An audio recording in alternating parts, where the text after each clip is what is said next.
News express 36ಗೆ ಸ್ವಾಗತ. ನಾನು ನಿಶಾ. ಸಚಿವರಿಗೆ ಎಲೆಕ್ಷನ್ಗೆ ಅಡ್ಡಿಯಾಗದ ಕೊರೋನಾ ಸಂತ್ರಸ್ತರ ಭೇಟಿಗೆ ಅಡ್ಡಿಯಾಗಿದ್ದೇಗೆ? ತರಾತುರಿಯಲ್ಲಿ ಕಾಟಾಚಾರದ ಭೇಟಿ ನೀಡಿದ ಮಿನಿಸ್ಟರ್ ಯಾರು? ನೆರೆ ಮಧ್ಯೆ ಶ್ವಾನವೊಂದು ತಾಯಿ ವಾತ್ಸಲ್ಯ ಮೆರೆದಿದ್ದೇಗೆ? ನೋಡೋಣ ವರುಣ್ ಆರ್ಭಟ ಎಕ್ಸ್‌ಪ್ರೆಸ್‌ನಲ್ಲಿ. ಕಲಬುರಗಿ ಜಿಲ್ಲೆಯಲ್ಲಿ ಭಾರಿ ಮಳೆಗೆ ಜನರು ಸಂಕಷ್ಟಪಟ್ಟಿದ್ದಾರೆ. ಆದರೆ ಸಾರ್ವಜನಿಕರಿಗೆ ಸ್ಪಂದಿಸಬೇಕಾದ ಜಿಲ್ಲೆಯ ಜನಪ್ರತಿನಿಧಿಗಳು ನಾಪತ್ತೆಯಾಗಿದ್ದಾರೆ. ಅದರಲ್ಲೂ ಸಂಸದ ಉಮೇಶ್ ಜಾಧವ್ ನೆರೆ ಪೀಡಿತ ಪ್ರದೇಶಗಳ ಕಡೆ ಮುಖ ಮಾಡದೆ ನಾಪತ್ತೆಯಾಗಿದ್ದಾರೆ. ಕಳೆದ 3 ದಿನದಿಂದ ನೆರೆಗೆ ಜನ ಕಂಗಾಲಾಗಿದ್ದಾರೆ. ಆದರೆ ಕ್ಷೇತ್ರದ ಸಂಸದ ಉಮೇಶ್ ಜಾಧವ್ ದೆಹಲಿಗೆ ತೆರಳಿದ್ದಾರೆ.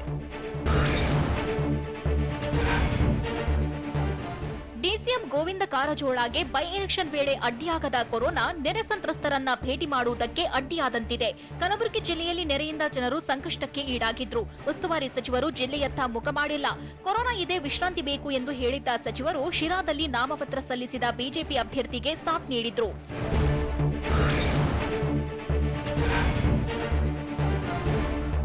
ಪ್ರವಾಹದಿಂದ ತತ್ತರಿಸಿರುವ ಕಲ್ಯಾಣ ಕರ್ನಾಟಕ ಸರ್ಕಾರಕ್ಕೆ ಬೇಡವಾಯ್ತಾ ಅನ್ನೋ ಪ್ರಶ್ನೆ ಉದ್ಭವಿಸಿದೆ. ರಾಜ್ಯದ ಬೇರೆ ಭಾಗದಲ್ಲಿ ಪ್ರವಾಹ ಆದಾಗ ವೈಮಾನಿಕ ಸಮೀಕ್ಷೆ ನಡೆಸುವ ಸಿಎಂ ಇದೀಗ ಕಲ್ಯಾಣ ಕರ್ನಾಟಕ ಭಾಗದಲ್ಲಿ ಮಾತ್ರ ಸಮೀಕ್ಷೆ ನಡೆಸಿಲ್ಲ.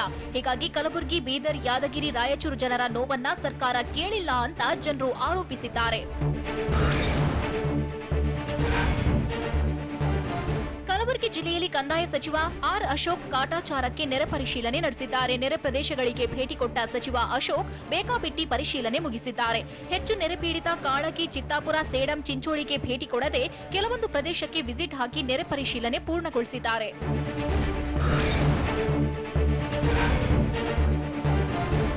ಕಲಬುರಗಿಯ ಫಿರೋಜಾಬಾದ್ನಲ್ಲಿರುವ ಪರಿಹಾರ ಕೇಂದ್ರಕ್ಕೆ ಭೇಟಿ ನೀಡಿದ ವೇಳೆ ಸಚಿವ ಆರ್ ಅಶೋಕ್ ತಹಶೀಲ್ದಾರ್ ವಿರುದ್ಧ ಗರಂ ಆಗಿದ್ದಾರೆ. ಕಾಳಜಿ ಕೇಂದ್ರದಲ್ಲಿದ್ದ ಅನ್ನ ಸಾಂಬಾರ್ ನೋಡಿ ಸಂತ್ರಸ್ತರಿಗೆ ಇಂತಹ ಊಟ ನೀಡಿದ್ರೆ ಪೌಷ್ಟಿಕತೆ ಸಿಗುತ್ತಾ? ನೀವೇನಾದ್ರೂ ನಿಮ್ಮಪ್ಪನ ಮನೆಯಿಂದ ತಂದು ಕೊಡ್ತೀರಾ ಅಂತ ಕಲಬುರಗಿ ತಹಶೀಲ್ದಾರ್ ಮಲ್ಲೇಶಪ್ಪ ವಿರುದ್ಧ ಸಚಿವರು ಗುಡುಗಿದ್ದಾರೆ. ಉತ್ತಮ ಊಟ ನೀಡಲು ಸೂಚಿಸಿದ್ದಾರೆ.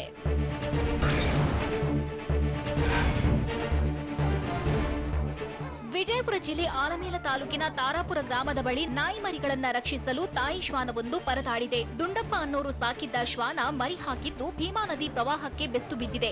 ಸದ್ಯ ಮಾಲೀಕ ದುಂಡಪ್ಪ ಮರಿಗಳನ್ನ ಮತ್ತು ತಾಯಿ ಶ್ವಾನವನ್ನ ಮನೆಯಲ್ಲಿಟ್ಟು ಆರೈಕೆ ಮಾಡ್ತಿದ್ದಾರೆ. ಶ್ವಾನ ಮತ್ತು ಮರಿಗಳನ್ನ ಕಾಪಾಡಲು ಮನವಿ ಮಾಡಿದ್ದಾರೆ.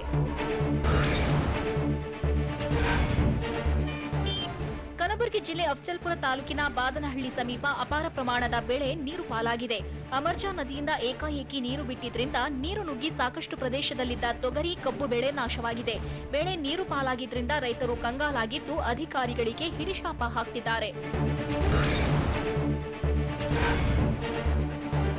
ಪ್ರವಾಹದ ಭೀತಿ ನಡುವೆ ಬೆಳಗಾವಿಯಲ್ಲಿ ಬಟ್ಟೆಗಾಗಿ ಜನರು ಮುಗಿಬಿದ್ದಿದ್ದಾರೆ. ಮಳೆಯಿಂದ ಅಂಗಡಿಗೆ ನೀರು ನುಗ್ಗಿದ ಪರಿಣಾಮ ಕಡಿಮೆ ಬೆಲೆಯಲ್ಲಿ ಅಂಗಡಿ ಮಾಲೀಕರು ಬಟ್ಟೆ ಮಾರಾಟ ಮಾಡ್ತಿದ್ದಾರೆ. ಹೀಗಾಗಿ ಹುಕ್ಕೇರಿ ಪಟ್ಟಣದಲ್ಲಿರುವ ಬಟ್ಟೆ ಅಂಗಡಿಗೆ ಮಹಿಳೆಯರು ನುಗ್ಗಿದ್ದಾರೆ. 4 ದಿನಗಳ ಹಿಂದೆ ಅಂಗಡಿಗೆ ನಾಲೆ ನೀರು ನುಗ್ಗಿದ್ದು ಲಕ್ಷಾಂತರ ರೂಪಾಯಿ ಬೆಲೆ ಬಾಳುವ ಬಟ್ಟೆಗಳು ನೀರು ಪಾಲಾಗಿವೆ. ವರುಣನ ಆರ್ಭಟಕ್ಕೆ ಬಾಗಲಕೋಟೆ ಜಿಲ್ಲೆ ಮುಧೋಳ ತಾಲೂಕಿನ ಜಾಲಿಬೇರಿ ಬಳಿ ಘಟಪ್ರಭಾ ಬ್ರಿಡ್ಜ್ ಕೊಚ್ಚಿ ಹೋಗುವ ಸಾಧ್ಯತೆ ಇದೆ. ಸೇತುವೆ ಜಲಾವೃತವಾಗಿದ್ದು ಜಾಲಿಬೇರಿ, ಸೊರಗಾವಿ, ಒಂಟಗೋಡಿ, ಚನಾಳ, ಮಿರ್ಜಿ, ಮಹಾಲಿಂಗಪುರ ಸೇರಿದಂತೆ 8 ಗ್ರಾಮಗಳು ಸಂಪರ್ಕ ಕಡಿದುಕೊಂಡಿವೆ. ಅಲ್ಲದೆ ಘಟಪ್ರಭಾ ನದಿ ಭೋರ್ಕರಿದು ಹರಿಯುತ್ತಿದ್ದು ನದಿ ಪಾತ್ರದ ಜಮೀನುಗಳ ಬೆಳೆ ಸಂಪೂರ್ಣ ಜಲಾವೃತವಾಗಿದೆ.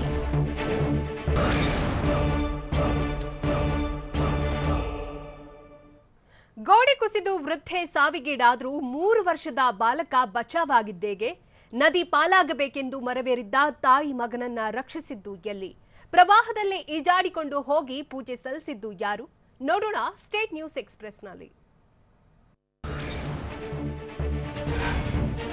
30 ವರ್ಷಗಳ ಬಳಿಕ ಕಲಬುರಗಿ ಜಿಲ್ಲೆಯಲ್ಲಿ ಭಾರಿ ಪ್ರವಾಹ ಬಂದಿದೆ ಅಂತ ಕಂದಾಯ ಸಚಿವ ಆರ್ ಅಶೋಕ್ ಹೇಳಿದ್ದಾರೆ. ಕಲಬುರಗಿ ಜಿಲ್ಲೆಯ ಸೈಯದ್ ಚಿಂಚೋಳಿಯಲ್ಲಿ ಮಾತನಾಡಿದ ಸಚಿವರು, ಕಲಬುರಗಿ, ರಾಯಚೂರು, ಬೆಳಗಾವಿ, ಬೀದರ್ ಸೇರಿ ಹಲವು ಜಿಲ್ಲೆಗಳಲ್ಲಿ ಹೆಚ್ಚಿನ ಪ್ರವಾಹ ಆಗಿದೆ. ಸದ್ಯ 173 ತಾಲೂಕುಗಳನ್ನ ನೆರೆಪೀಡಿತ ಅಂತ ಘೋಷಿಸಲಾಗಿದೆ ಅಂತ ಅಶೋಕ್ ತಿಳಿಸಿದ್ರು. ಪ್ರವಾಹ ಎದುರಿಸಲು ರಾಜ್ಯದಲ್ಲಿ ಹಣದ ಕೊರತೆ ಇಲ್ಲ. ಎಲ್ಲ ಹೊಣೆಯನ್ನ ಜಿಲ್ಲಾಧಿಕಾರಿಗಳಿಗೆ ನೀಡಲಾಗಿದೆ ಅಂತ ಸಚಿವ ಅಶೋಕ್ ಹೇಳಿದ್ದಾರೆ. ಕಲಬುರಗಿ ಡಿಸಿ ಖಾತೆಯಲ್ಲಿ 20 ಕೋಟಿ ರೂಪಾಯಿ ಇದೆ. ಯಾದಗಿರಿ ಡಿಸಿ ಅಕೌಂಟ್ನಲ್ಲಿ 11 ಕೋಟಿ ಇದೆ. ಜೊತೆಗೆ ರಾಷ್ಟ್ರೀಯ ವಿಪತ್ತು ಘೋಷಣೆಗೆ ಕೇಂದ್ರಕ್ಕೆ ಶಿಫಾರಸು ಮಾಡಲಾಗುವುದು ಅಂತ ಕಲಬುರಗಿಯಲ್ಲಿ ಕಂದಾಯ ಸಚಿವ ಆರ್ ಅಶೋಕ್ ಹೇಳಿದ್ದಾರೆ.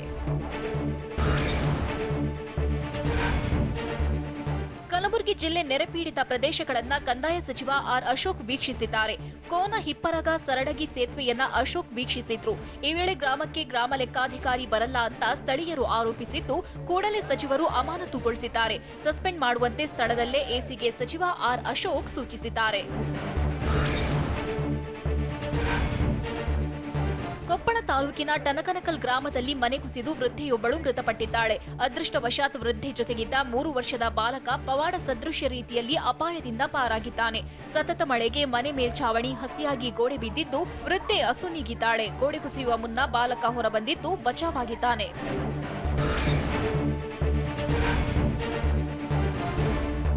ವಿಜಯಪುರ ಜಿಲ್ಲೆ ಇಂಡಿ ತಾಲೂಕಿನ ಹಿಂಗಣಿ ಗ್ರಾಮದಲ್ಲಿ ಪ್ರವಾಹದಿಂದಾಗಿ ಮರ ಏರಿ ಕುಳಿತಿದ್ದ ತಾಯಿ ಮತ್ತು ಪುತ್ರನನ್ನ ರಕ್ಷಿಸಲಾಗಿದೆ.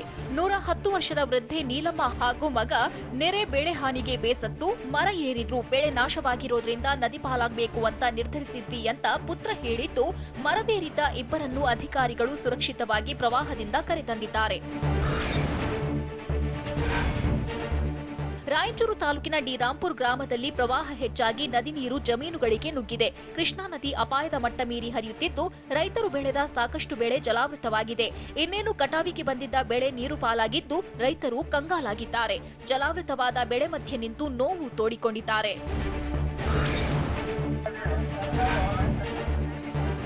ಕಲಬುರಗಿ ತಾಲೂಕಿನ ಫಿರೋಜಾಬಾದ್ನಲ್ಲಿ ಭೀಮಾ ನದಿ ಪ್ರವಾಹದಲ್ಲಿ ಈಜುತ್ತಾ ಸಾಗಿ ದೇವಾಲಯದಲ್ಲಿ ಪೂಜೆ ಸಲ್ಲಿಸಲಾಗುತ್ತಿದೆ. ಗ್ರಾಮದ ಸಮೀಪ ನದಿ ಉಕ್ಕಿ ಹರಿಯುತ್ತಿದ್ದು, ಅರ್ಚಕ ಹನುಮಂತ ಈಜಿ ದೇವರಿಗೆ ಪೂಜಾ ಕೈಂಕರ್ಯ ಕೈಗೊಂಡಿದ್ದಾರೆ. ಪೂಜಾರಿ ಕಾರ್ಯಕ್ಕೆ ಸ್ಥಳೀಯರಿಂದ ಮೆಚ್ಚುಗೆ ವ್ಯಕ್ತವಾಗಿದೆ. ನದಿ ನೀರಲ್ಲಿ ಅಂಬಿಗರ ಚೌಡಯ್ಯ, ಮಹಾಲಕ್ಷ್ಮಿ, ಈಶ್ವರಲಿಂಗ, ಹನುಮನ ಮಂದಿರ ಜಲಾವೃತವಾಗಿದೆ.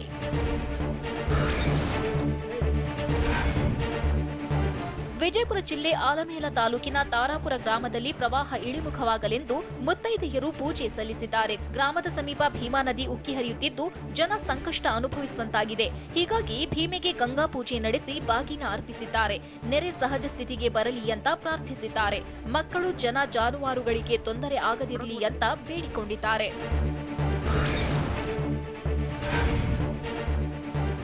ಬಾಗಲಕೋಟೆ ಜಿಲ್ಲೆ ಜಮಖಂಡಿ ತಾಲೂಕಿನ ಮುತ್ತೂರಲ್ಲಿ ಕೃಷ್ಣಾ ನದಿ ಅಪಾಯದ ಮಟ್ಟ ಮೀರಿ ಹರಿಯುತ್ತಿದೆ. ನೆರೆ ನೀರಿಗೆ ಮುತ್ತೂರು ಗ್ರಾಮ ನಡುಗಡ್ಡೆಯಂತಾಗಿದ್ದು, ಸಂಪೂರ್ಣ ಜಲಾವೃತವಾಗಿದೆ. ಹೀಗಾಗಿ ಜನ ಮತ್ತು ಜಾನುವಾರು ನೀರಲ್ಲೇ ಸಂಚರಿಸುವಂತಾಗಿದೆ. ದನಕರುಗಳ ಜತೆ ಸ್ಥಳೀಯರು ತುಬಚಿ ಗ್ರಾಮದತ್ತ ತೆರಳುತ್ತಿದ್ದಾರೆ.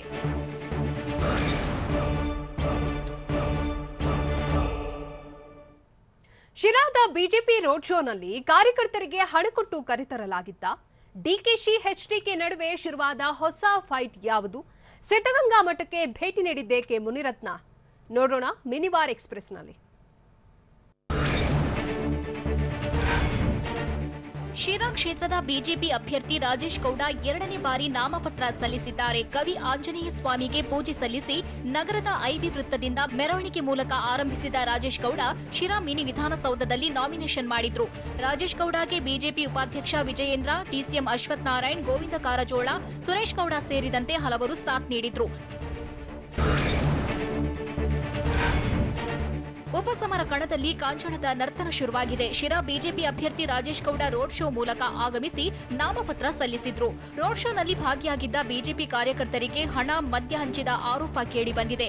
ರಸ್ತೆ ಬದಿ ಕೇಸರಿ ಶಾಲು ಹಾಕಿ ಕೆಲವರು ಮದ್ಯ ಸೇವಿಸಿದ್ದು, ಬೈಕ್ ರ್ಯಾಲಿ ಬಂದವರಿಗೆ ಮುಖಂಡರು ಹಣ ನೀಡಿ ಪೆಟ್ರೋಲ್ ಹಾಕಿಸಿದ್ದಾರೆ ಅಂತ ಹೇಳಲಾಗ್ತಿದೆ. ನಾಮಪತ್ರ ಸಲ್ಲಿಕೆ ವೇಳೆ ಚುನಾವಣಾ ನಿಯಮಾವಳಿ ಉಲ್ಲಂಘಿಸಿದ ಆರೋಪದ ಮೇಲೆ ರಾಜರಾಜೇಶ್ವರಿ ನಗರದ ಕಾಂಗ್ರೆಸ್ ಅಭ್ಯರ್ಥಿ ಕುಸುಮಾ ವಿರುದ್ಧ ಎಫ್ಐಆರ್ ದಾಖಲಾಗಿದೆ. ಹೀಗಾಗಿ ಕುಸುಮಾ ವಿರುದ್ಧದ ಎಫ್ಐಆರ್ ಕೈಬಿಡಲು ಆಗ್ರಹಿಸಿ ಕಾಂಗ್ರೆಸ್ ಕಾರ್ಯಕರ್ತರು ಧರಣಿ ನಡೆಸಿದ್ರು. ಉಪಚುನಾವಣೆ ವೇಳೆ ಎಲ್ಲರೂ ಗುಂಪು ಗುಂಪಾಗಿ ಇದ್ದ ವಿಚಾರವಾಗಿ ಪ್ರತಿಕ್ರಿಯೆ ನೀಡಿರುವ ಸಿಎಂ ರಾಜಕೀಯ ಕಾರ್ಯದರ್ಶಿ ರೇಣುಕಾಚಾರ್ಯ, ನಾವು ಎಲ್ಲರಿಗೂ ಮಾದರಿಯಾಗಿ ಇರಬೇಕು ಅಂತ ಹೇಳಿದ್ರು. ಚುನಾವಣಾ ಆಯೋಗ ಚುನಾವಣೆ ಘೋಷಣೆ ಮಾಡಿದೆ, ಹೀಗಾಗಿ ಚುನಾವಣೆ ಮಾಡಬೇಕಾಗುತ್ತೆ. ಹೀಗಾಗಿ ಗ್ರಾಮ ಪಂಚಾಯಿತಿ ಚುನಾವಣೆ ಬಗ್ಗೆ ಸರ್ಕಾರ, ವಿಪಕ್ಷದ ನಾಯಕರು ನಿರ್ಧಾರ ಮಾಡಲಿ ಎಂದು ತಿಳಿಸಿದ್ರು. ಗ್ರಾಮ ಪಂಚಾಯಿತಿಗಳ ಚುನಾವಣೆ ಮುಂದೂಡಲು ಚುನಾವಣಾ ಆಯೋಗ ನಿರಾಕರಿಸಿದ್ದು, ಹೈಕೋರ್ಟ್ಗೆ ಮೆಮೊ ಸಲ್ಲಿಸಿದೆ. ನಿನ್ನೆ ಆಯೋಗಕ್ಕೆ ಪತ್ರ ಬರೆದಿದ್ದ ರಾಜ್ಯ ಸರ್ಕಾರ ಚುನಾವಣೆ ಮುಂದೂಡುವಂತೆ ಮನವಿ ಮಾಡಿತ್ತು.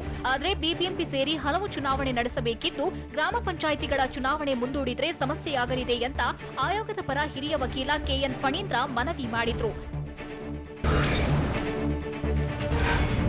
ರಾಜರಾಜೇಶ್ವರಿ ನಗರ ಬೈ ಎಲೆಕ್ಷನ್ನಲ್ಲಿ ಒಕ್ಕಲಿಗ ಸಮುದಾಯದ ನಾಯಕತ್ವಕ್ಕಾಗಿಯೂ ಕುಸ್ತಿ ನಡೆಯುತ್ತಿದೆ. ಆರ್ಆರ್ ನಗರದ ಒಕ್ಕಲಿಗ ಸಮುದಾಯದ ಜೆಡಿಎಸ್ ಮುಖಂಡರನ್ನ ಸೆಳೆಯಲು ಡಿಕೆ ಶಿವಕುಮಾರ್ ಮುಂದಾಗಿದ್ದು, ಒಕ್ಕಲಿಗ ಅಭ್ಯರ್ಥಿ ಕುಸುಮಾ ಗೆದ್ರೆ ಸಮುದಾಯದ ಹಿಡಿತ ಮತ್ತಷ್ಟು ಗಟ್ಟಿ ಮಾಡಿಕೊಳ್ಳಬಹುದು ಹಾಗೂ ಹಳೆ ಮೈಸೂರು ಭಾಗದಲ್ಲಿ ಕೈತಪ್ಪಿ ಹೋಗಿರುವ ಕಾಂಗ್ರೆಸ್ ಸಂಘಟನೆಯನ್ನ ಮತ್ತೆ ಮುನ್ನೆಲೆಗೆ ತರುವ ಲೆಕ್ಕಾಚಾರದಲ್ಲಿದ್ದಾರೆ. ಒಕ್ಕಲಿಗ ನಾಯಕತ್ವ ವಿಚಾರವಾಗಿ ಎಚ್ಡಿಕೆಗೆ ಕೆಪಿಸಿಸಿ ಅಧ್ಯಕ್ಷ ಡಿಕೆ ಶಿವಕುಮಾರ್ ತಿರುಗೇಟು ನೀಡಿದ್ದಾರೆ. ಬೆಂಗಳೂರಿನಲ್ಲಿ ಮಾತನಾಡಿದ ಅವರು, ನಾನು ಒಕ್ಕಲಿಗ, ನಮ್ಮದು ಕಾಂಗ್ರೆಸ್ ಪಕ್ಷವೇ ನನ್ನ ಜಾತಿ. ಇದರ ಹೊರತಾಗಿ ನಾನು ಜಾತಿ ರಾಜಕಾರಣ ಮಾಡಲ್ಲ. ನಮಗೆ ನಮ್ಮ ಅಭ್ಯರ್ಥಿಯನ್ನ ಗೆಲ್ಲಿಸುವುದಷ್ಟೇ ಮುಖ್ಯ ಎಂದರು. ರಾಜರಾಜೇಶ್ವರಿ ಕ್ಷೇತ್ರದಲ್ಲಿ ಉಪಚುನಾವಣಾ ಪ್ರಚಾರ ರಂಗೇರಿದೆ. ಅಧಿಕೃತವಾಗಿ ಇಂದಿನಿಂದ ಚುನಾವಣಾ ಪ್ರಚಾರಕ್ಕೆ ಜೆಡಿಎಸ್ ಇಳಿದಿದ್ದು, ಅಭ್ಯರ್ಥಿ ಕೃಷ್ಣಮೂರ್ತಿ ಮನೆ ಮನೆ ಪ್ರಚಾರ ನಡೆಸಿದ್ರು. ಜಾಲಹಳ್ಳಿಯಲ್ಲಿ ಮುತ್ಯಾಲಮ್ಮ ದೇವಿಗೆ ಪೂಜೆ ಸಲ್ಲಿಸಿದ ಕೃಷ್ಣಮೂರ್ತಿ ಜಾಲಹಳ್ಳಿ ನಗರದಲ್ಲಿ ಮನೆ ಮನೆ ಪ್ರಚಾರ ನಡೆಸಿದ್ರು.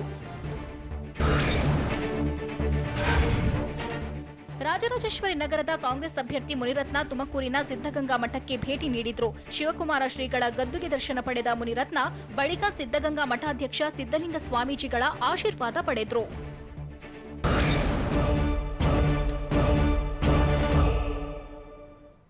ಅಖಂಡ ಶ್ರೀನಿವಾಸ್ ಮೂರ್ತಿ ವಿರುದ್ಧ ಡಿಕೆಶಿ ಕೆಂಡ ಕಾರಿದ್ದೇಕೆ? ಹೈಕೋರ್ಟ್ಗೆ ಆದಿತ್ಯ ಆಳ್ವ ಸಲ್ಲಿಸಿರೋ ಅರ್ಜಿ ಏನು? ಶಾಲಾ ಕಾಲೇಜು ಪ್ರಾರಂಭದ ಬಗ್ಗೆ ಡಿಸಿಎಂ ಅಶ್ವಥ್ ನಾರಾಯಣ್ ಕೊಟ್ಟ ಸುಳಿವೇನು? ನೋಡೋಣ ಬೆಂಗಳೂರು ನ್ಯೂಸ್ ಎಕ್ಸ್‌ಪ್ರೆಸ್‌ನಲ್ಲಿ. ಡಿಜೆಹಳ್ಳಿ ಕೆಜಿಹಳ್ಳಿ ಠಾಣಾ ವ್ಯಾಪ್ತಿಯಲ್ಲಿ ಗಲಭೆ ಪ್ರಕರಣ ಸಂಬಂಧ ಕಾಂಗ್ರೆಸ್ ಶಾಸಕ ಅಖಂಡ ಶ್ರೀನಿವಾಸ್ ಮೂರ್ತಿ ಹೇಳಿಕೆಗೆ ಕೆಪಿಸಿಸಿ ಅಧ್ಯಕ್ಷ ಡಿಕೆ ಶಿವಕುಮಾರ್ ಗರಂ ಆಗಿದ್ದಾರೆ.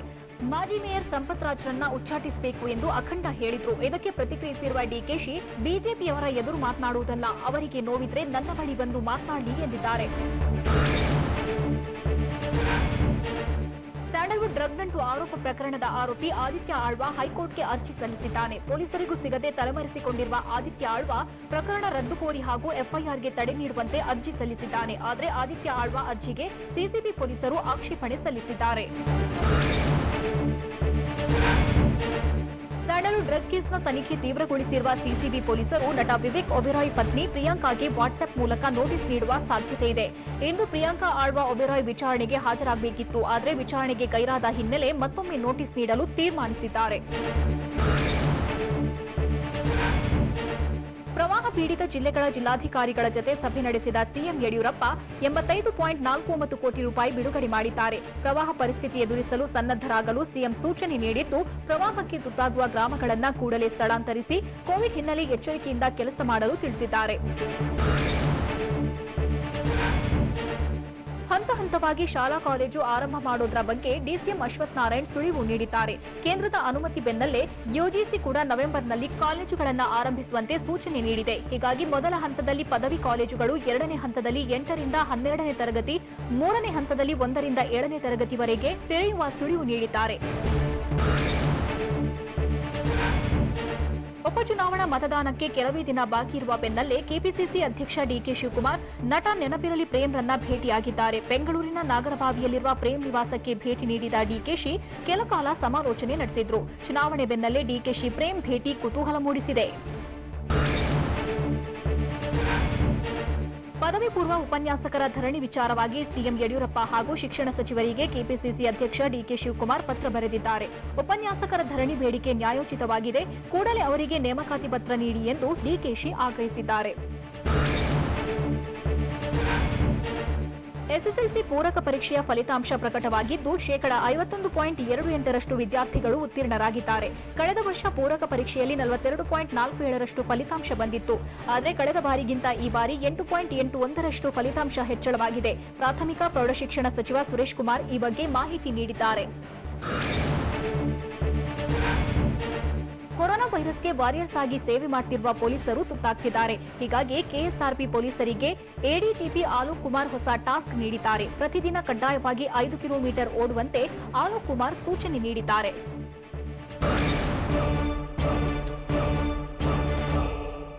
ಬಿಹಾರ ಚುನಾವಣಾ ಪ್ರಚಾರದಲ್ಲಿ ಮೋದಿ ಎಷ್ಟು ರ್ಯಾಲಿ ನಡೆಸಲಿದ್ದಾರೆ? ಬಾಲಿವುಡ್ ಪರ ಉದ್ಧವ್ ಠಾಕ್ರೆ ಬ್ಯಾಟ್ ಬೀಸಿದ್ದೇಕೆ?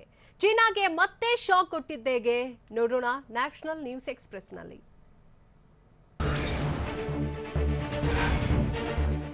3 ಹಂತಗಳಲ್ಲಿ ನಡೆಯಲಿರುವ ಬಿಹಾರ ವಿಧಾನಸಭಾ ಚುನಾವಣೆಗೆ ಅಭ್ಯರ್ಥಿಗಳನ್ನ ಘೋಷಿಸಿರುವ ಬಿಜೆಪಿ ಇದೀಗ ಪ್ರಚಾರಕ್ಕೆ ಪ್ಲಾನ್ ಮಾಡಿದೆ. ಬಿಹಾರದಲ್ಲಿ ಪ್ರಧಾನಿ ನರೇಂದ್ರ ಮೋದಿ 12 ರ್ಯಾಲಿಗಳಲ್ಲಿ ಭಾಗಿಯಾಗಲಿದ್ದಾರೆ. ಅಕ್ಟೋಬರ್ 23ರಿಂದ ಪ್ರಧಾನಿ ಮೋದಿ ಬಿಹಾರ ಪ್ರವಾಸ ಕೈಗೊಳ್ಳಿದ್ದು ರ್ಯಾಲಿಯಲ್ಲಿ ಪಾಲ್ಗೊಳ್ಳಲಿದ್ದಾರೆ. ಮೋದಿಯ ಎಲ್ಲಾ ರ್ಯಾಲಿಗಳಲ್ಲಿ ಬಿಹಾರ ಮುಖ್ಯಮಂತ್ರಿ ನಿತೀಶ್ ಕುಮಾರ್ ಭಾಗಿಯಾಗಲಿದ್ದಾರೆ.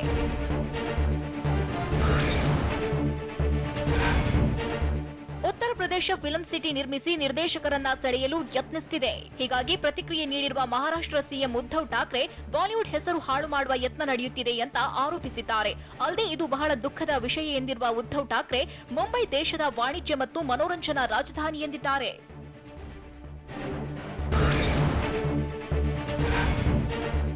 ತಮಿಳುನಾಡು ವಿಧಾನಸಭಾ ಚುನಾವಣೆ ಮುಂದಿನ ವರ್ಷ ಮೇನಲ್ಲಿ ನಡೆಯುವ ಸಾಧ್ಯತೆ ಇದ್ದು, ನಟ ಕಂ ರಾಜಕಾರಣಿ ಕಮಲ್ ಹಾಸನ್ ಭರದ ಸಿದ್ಧತೆ ನಡೆಸಿದ್ದಾರೆ. ಚುನಾವಣೆ ಸಂಬಂಧ ಮಕ್ಕಳ ನಿಧಿ ಮಯಂ ಪಕ್ಷದ ಅಧ್ಯಕ್ಷ ಕಮಲ್ ಹಾಸನ್ ಚೆನ್ನೈನಲ್ಲಿ ಕಾರ್ಯಕಾರಿ ಸಮಿತಿ ಸಭೆ ನಡೆಸಿದ್ರು. ಪಕ್ಷದ ಮುಖಂಡರ ಜೊತೆ ಚುನಾವಣಾ ತಂತ್ರ, ಸಮಾನ ಮನಸ್ಕ ಪಕ್ಷಗಳ ಜೊತೆ ಮೈತ್ರಿ ಮಾಡಿಕೊಳ್ಳುವುದೋ ಅಥವಾ ಸ್ವತಂತ್ರವಾಗಿ ಸ್ಪರ್ಧೆ ಮಾಡೋದೋ ಎಂಬುದರ ಬಗ್ಗೆ ಚರ್ಚಿಸಿದ್ರು.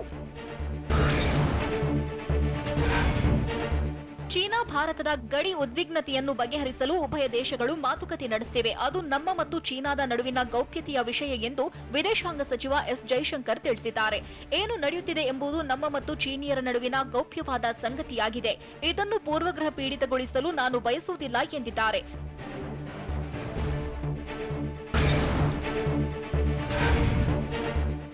ಶೀಘ್ರವೇ ದೇಶದಲ್ಲಿ ಹೆಣ್ಣು ಮಕ್ಕಳಿಗೆ ಮದುವೆಯ ವಯಸ್ಸು ಹೆಚ್ಚಾಗುವ ಸಾಧ್ಯತೆ ಇದೆ. ಈ ಬಗ್ಗೆ ಪ್ರತಿಕ್ರಿಯೆ ನೀಡಿರುವ ಪ್ರಧಾನಿ ನರೇಂದ್ರ ಮೋದಿ, ಮದುವೆಗೆ ಸರಿಯಾದ ವಯಸ್ಸು ನಿರ್ಧರಿಸಲು ಚರ್ಚೆ ನಡೆಯುತ್ತಿದೆ. ಅಲ್ಲದೆ ದೇಶಾದ್ಯಂತ ಹೆಣ್ಣು ಮಕ್ಕಳು ಪತ್ರ ಬರೆದು ಸಮಿತಿ ಇನ್ನೂ ಏಕೆ ವರದಿ ನೀಡಲಿಲ್ಲ ಎಂದು ಕೇಳ್ತಿದ್ದಾರೆ. ಹೀಗಾಗಿ ಸಮಿತಿ ವರದಿ ಬಂದ ಕೂಡಲೇ ಈ ಬಗ್ಗೆ ಕ್ರಮ ಕೈಗೊಳ್ಳುತ್ತೇವೆ ಅಂತ ತಿಳಿಸಿದ್ದಾರೆ.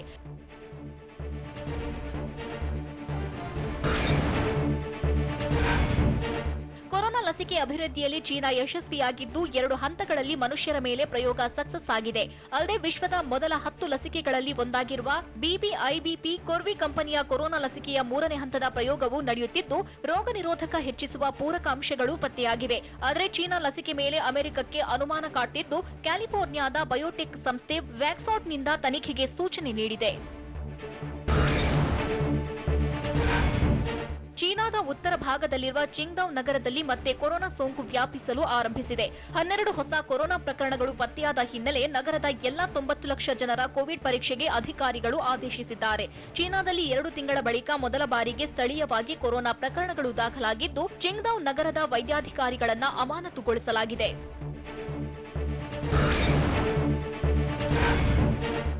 ಕೊರೋನಾ ಲಸಿಕೆ ಬಗ್ಗೆ ಮತ್ತೊಂದು ಶಾಕಿಂಗ್ ವಿಚಾರ ಬೆಳಕಿಗೆ ಬಂದಿದೆ. ಕೊರೋನಾ ಚಿಕಿತ್ಸೆಗೆ ಬಳಸುತ್ತಿರುವ ರೆಮ್ಡಿಸಿವಿಯರ್, ಹೈಡ್ರಾಕ್ಸಿಕ್ಲೋರೋಕ್ವಿನ್, ಲೋಪಿನವಿರ್ ಬಗ್ಗೆ ವಿಶ್ವ ಆರೋಗ್ಯ ಸಂಸ್ಥೆ ಅಧ್ಯಯನ ನಡೆಸಿದ್ದು, ಈ 3 ಔಷಧಿಗಳಿಂದ ಯಾವುದೇ ಪರಿಣಾಮವಿಲ್ಲ ಎಂದಿದೆ. ಔಷಧಿ ಕೊರೋನಾ ಸೋಂಕಿತರ ಚೇತರಿಕೆಗೆ ಪರಿಣಾಮಕಾರಿಯಲ್ಲ, ಸೋಂಕಿತರ ಸಾವನ್ನು ತಡೆಯಲ್ಲ. ಹೀಗಾಗಿ ಇವುಗಳ ಮೇಲೆ ಯಾವುದೇ ಭರವಸೆ ಇಲ್ಲ ಎಂದಿದೆ.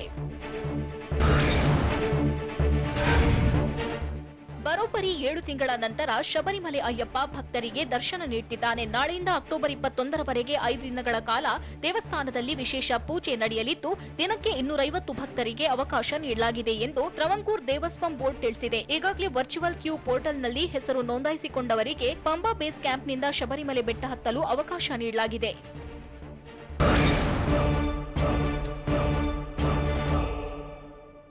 ಇದು ಇವತ್ತಿನ ನ್ಯೂಸ್ ಎಕ್ಸ್‌ಪ್ರೆಸ್ 6. ಈಗ ಬಿಸಿ ಬಿಸಿ ಬಾತ್ ಪ್ರಸಾರವಾಗುತ್ತೆ. ನಿರಂತರ ಸುದ್ದಿಗಾಗಿ ನೋಡ್ತಾ ಇರಿ TV9.